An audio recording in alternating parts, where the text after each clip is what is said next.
कहानी का नाम सदक्के से बदलती तकदीर। अगर आपको हमारी स्टोरी अच्छी लगे तो हमारे इस्लामी मिनी स्टोरी चैनल को सब्सक्राइब करें। यह कहानी किसके ऊपर है? यह कहानी एक आम आदमी सलीम की जिंदगी पर आधारित है। एक ऐसा व्यक्ति जो गरीबी, बीमारी, कर्ज और निराशा के अंधेरों में घिरा हुआ था। सलीम के पास न तो दौलत थी, न सहारा, न कोई बड़ा सपना, मगर उसके दिल में अल्लाह पर ईमान और नेक कामों का जज्बा हमेशा जिंदा रहा। उसकी जिंदगी में आने वाली परेशानियों के बावजूद एक छोटा सा सदका उसकी तकदीर बदलने वाला था। इस कहानी में दिखाया गया है कि अल्लाह की रजा और सदके की ताकत कैसे इंसान की जिंदगी बदल सकती है। स्टोरी स्टार्ट हुई है। सलीम एक छोटे से गांव में रहता था। उसकी जिंदगी इतनी सामान्य और सरल थी कि अक्सर लोग उसे नजरअंदाज कर देते थे। सुबह जल्दी उठता, गांव की मिट्टी वाली सड़कों पर काम के लिए जाता और शाम तक थका हुआ वापस आता। सलीम के हाथ में कोई बड़ी कला नहीं थी और न ही परिवार की कोई मदद थी।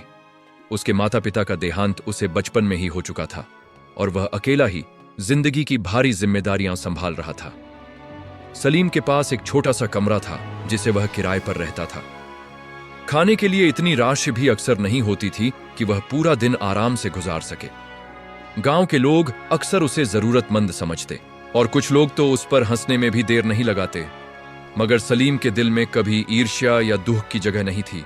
वह हमेशा अल्लाह पर भरोसा करता और छोटे छोटे नेक काम करता रहता। एक दिन गांव में एक बुजुर्ग आए। वह बुजुर्ग निहायत विनम्र और शांत थे। सलीम ने अपनी रोजमर्रा की तरह उनका स्वागत किया, पानी पिलाया और उनके लिए बैठने की जगह बनाई। बुजुर्ग ने सलीम की हालत देखी और उसे बरकत वाला आदमी कहा, बेटा, तुम्हारे दिल में अल्लाह का डर और नेकाई का प्यार है। तुम्हारी तकदीर अल्लाह की मर्जी से जरूर बदलेगी। सलीम ने मुस्कुराकर जवाब दिया, हजरत, मैं तो बस अपना मामूली सा काम करता हूं और छोटे छोटे सदके देता हूं, कुछ ज्यादा नहीं। बुजुर्ग ने सिर हिलाते हुए कहा, बेटा, छोटे छोटे सदके भी कभी कभी बड़े चमत्कार पैदा करते हैं। अल्लाह की रजा का रास्ता हमेशा नेक दिल लोगों के लिए खुला रहता है। यह बात सलीम के दिल पर गहरी छाप छोड़ गई। अगले दिन सलीम ने अपने पास जो थोड़े पैसे थे एक गरीब औरत को दे दिए जो गांव के किनारे भीख मांग रही थी। औरत ने शुक्रिया अदा किया और दुआ दी, अल्लाह तुम्हारी जिंदगी आसान करे बेटे। कुछ दिनों बाद गांव में एक बड़ी आपदा आई। किसानों की फसल बर्बाद हो गई और गांव के लोग भूख और तंगदस्ती का शिकार हो गए। सलीम के पास भी इतने पैसे नहीं थे कि वह खुद को और दूसरों को राहत दे सके, मगर वह अपनी नेकाई में कायम रहा। उसने अपनी छोटी सी बचत से गांव के कुछ जरूरतमंदों के लिए खाने का इंतजाम किया। एक दिन गांव में शहर से एक कारोबारी व्यक्ति आया। वह व्यक्ति गांव की हालत देखकर बहुत परेशान हुआ और गांव वालों की मदद करने के लिए आया। सलीम ने उस व्यक्ति का स्वागत किया, उसे गांव की स्थिति बताई और सबसे प्रभावशाली बात यह हुई कि सलीम अपनी समस्याओं के बावजूद दूसरों की चिंता करता रहा। कारोबारी व्यक्ति ने सलीम को पास बुलाकर कहा, बेटा, तुम्हारा दिल इतना साफ और नेक है कि मैं चाहता हूं तुम्हारे साथ काम करूं। तुम्हारी मेहनत और ईमानदारी की वजह से मैं तुम्हें रोजगार देने का फैसला कर रहा हूं। यह पल सलीम की जिंदगी का टर्निंग पॉइंट था। सलीम के पास अब न सिर्फ स्थायी रोजगार आया, बल्कि उसके पास अपनी छोटी सी दुकान खोलने का अवसर भी था। उसने उस दुकान में मेहनत की और हर दिन अल्लाह की रजा के लिए सदका देना जारी रखा। सालों बाद सलीम गांव में एक मिसाल बन गया। लोग उसके पास आकर सलाह लेते, उसकी बात मानते और नेकाई की ओर आकर्षित होते। सलीम ने अपनी जिंदगी में सच्चाई, मेहनत और सदके की ताकत दिखाकर यह साबित किया कि अल्लाह की रजा और नेकाई इंसान की तकदीर बदल सकती है। सलीम की जिंदगी अब पहले जैसी नहीं रही थी, मगर उसके दिल की विनम्रता आज भी वैसी ही थी। दुकान चलने लगी थी, आमदनी बढ़ रही थी और गांव के लोग अब उसे इज्जत और मोहब्बत की नजर से देखते थे। लेकिन सलीम हमेशा कहता था कि यह सब उसका नहीं, बल्कि अल्लाह की अमानत है। वह हर दिन अपनी कमाई का एक हिस्सा जरूर सदका करता। कभी किसी यतीम के लिए कपड़े खरीद देता, कभी किसी बीमार के इलाज का खर्च उठा लेता और कभी चुपके से किसी के दरवाजे पर राशन रखाता।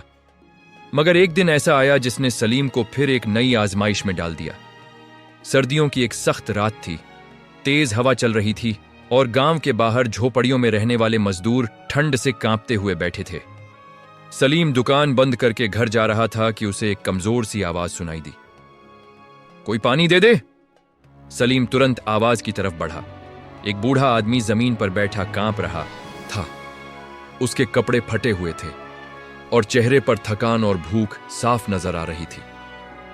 सलीम ने तुरंत उसे सहारा दिया, अपने घर ले गया, गर्म खाना खिलाया और कंबल ओढ़ा दिया।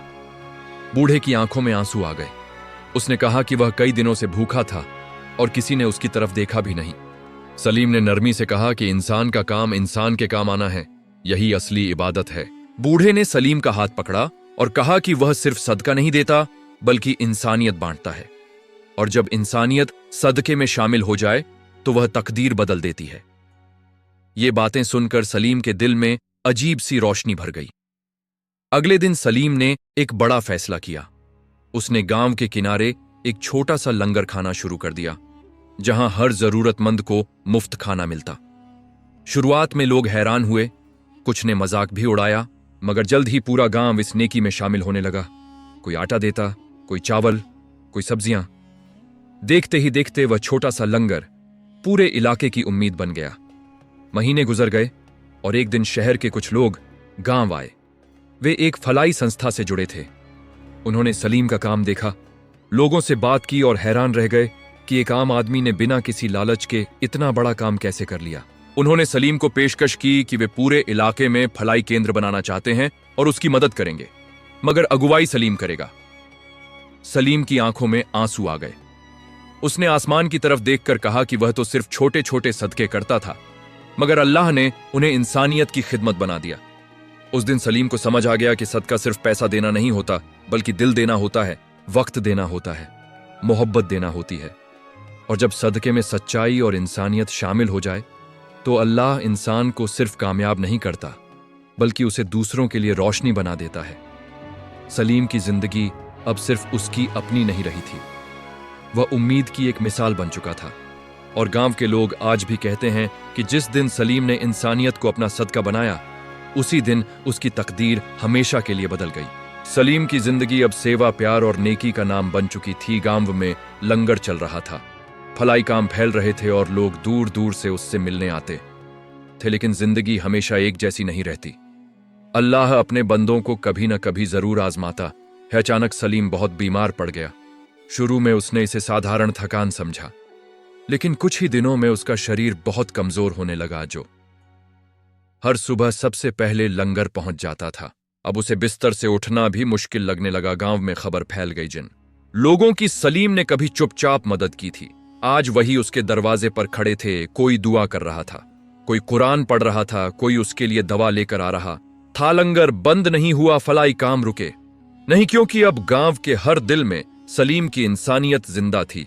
एक शाम सलीम ने धीरे से आंखें खोलीं। उसके आसपास गांव के लोग बैठे थे। उसने हल्की सी मुस्कान के साथ कहा, मैंने कभी सोचा भी नहीं था कि छोटा सा सदका इतनी बड़ी मोहब्बत बन जाएगा। गांव के एक बुजुर्ग रोते हुए बोले, सलीम, तुमने हमें सिखाया है कि सदका सिर्फ देना नहीं, जीना होता है। सलीम ने आसमान की तरफ देखा। उसकी आंखों में सुकून था, इत्मीनान था, शुक्र था। वह धीरे से बोला, अल्लाह, अगर मेरी जिंदगी से किसी का भला हुआ हो तो यही मेरी कामयाबी है। कुछ ही देर बाद सलीम खामोश हो गया।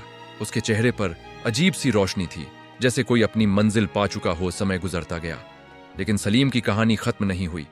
उसके नाम से लंगर चलता रहा, फलाई केंद्र बनते रहे और आने वाली हर पीढ़ी को यह सिखाया जाता रहा, इंसानियत सबसे बड़ा सदका है। गांव के बाहर एक छोटा सा पत्थर लगाया गया, जिस पर लिखा था, यह जगह उस इंसान की याद में है जिसने हमें सिखाया सदका माल से नहीं, दिल से दिया जाता है। और लोग आज भी कहते हैं, जो शख्स अल्लाह पर यकीन रखे, जो इंसानों से मोहब्बत करे, जो चुपचाप भलाई करे, अल्लाह उसकी तकदीर को सिर्फ बदलता नहीं, उसे हमेशा के लिए जिंदा कर देता है।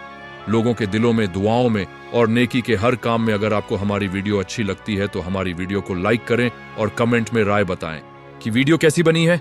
शेयर करें। अगली स्टोरी में आपसे मुलाकात होगी।